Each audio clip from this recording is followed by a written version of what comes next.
অতিবৃষ্টির কারণে নষ্ট হয়ে যাচ্ছে চাঁপাইনবাবগঞ্জের বিখ্যাত ফজলি আম। ফলে ভৌগোলিক নির্দেশক জিআই স্বীকৃতিপ্রাপ্ত এই আমের বাগানে দেখা দিয়েছে পোকামাকড়ের উপদ্রব। পোকার কামড়ে ফেটে যাচ্ছে আম, ক্ষতিগ্রস্ত হচ্ছেন আম চাষিরা। গাছেই পচে নষ্ট হচ্ছে কোটি টাকার ফজলি আম। এতে দুশ্চিন্তায় দিন কাটছে চাষিদের। চাঁপাইনবাবগঞ্জ থেকে আশিকুজ্জামানের পাঠানো তথ্যচিত্রে ডেস্ক রিপোর্ট। চলতি বছরে চাঁপাইনবাবগঞ্জের মহারাজপুর এলাকার আম চাষি মুজিবুর রহমানের 2 বিঘা জমিতে 30টি আম গাছে প্রায় 200 মণ আম ধরেছিল, কিন্তু কয়েকদিনের পোকামাকড়ের আক্রমণে অর্ধেকের বেশি আম নষ্ট হয়ে গেছে। ফলে প্রায় 2 লাখ টাকা লোকসান হবে বলে ধারণা করছেন তিনি।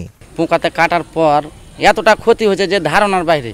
এখন ধরেন 100 মণ যদি কি একটা বাগানে 100 মণ আম থাকে, তো প্রায় মোটামুটি ওখান থেকে 40 মণের মাছি কাটা আমটা শুধু বের করতে হয়। তারপর মাছি কাটার পর ফাইটে যায়, বিভিন্ন ধরনের পচন ধরে, তারপর হয়তো দেখা গেলো যে হয়তো পুড়ে যায়, ফাটার হয়, বিভিন্ন রকমের নষ্ট হয় আমটা। আর মূল কারণ হলো মাছি কাটাটাই, ওই হলুদ মাছিটাই। বর্তমানে বাজারে ফজলি আম বিক্রি হচ্ছে 1000 থেকে 1200 টাকা মণ দরে।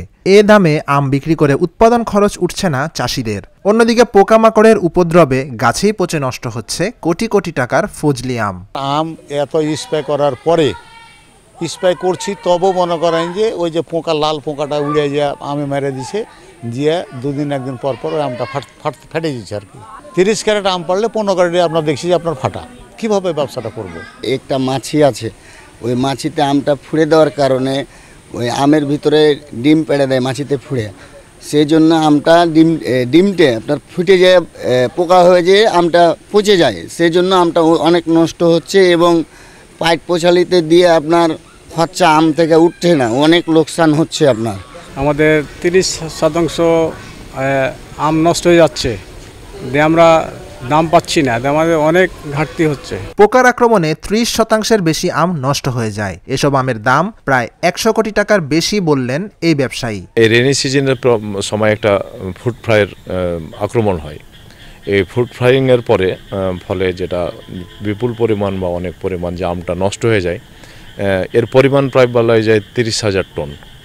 যেহেতু অনেক বেশি পরিমাণ আম, এই ধরনের আম চাঁপাইনবাবগঞ্জে উৎপাদন হয়, তাহলে এই মাছি পোকার আক্রমণে যদি আমরা গাছ থেকে ফুঁড়ে দেওয়ার পরে ধপধপ করে পড়ে গেল, পচে নষ্ট হয়ে যায়, কোনো দাম পাওয়া যায় না। আর এখন ফজলি আমের যে দুরবস্থা, আসি না, দাম কম, কিনতে কেউ চায় না। এখন একসাথে অনেক আম পেকে গেছে, আর এখন ফলের মৌসুম, এই একসাথে এই সব কিছুকে কেন্দ্র করে কিন্তু আমের দামটা খুবই কমে গেছে। পোকার আক্রমণ থেকে বাঁচতে সেক্স ফেরোমন ফাঁদ বা ফুড ব্যাগিং ব্যবহারের পরামর্শ দিলেন কৃষি বিভাগের এই কর্মকর্তা।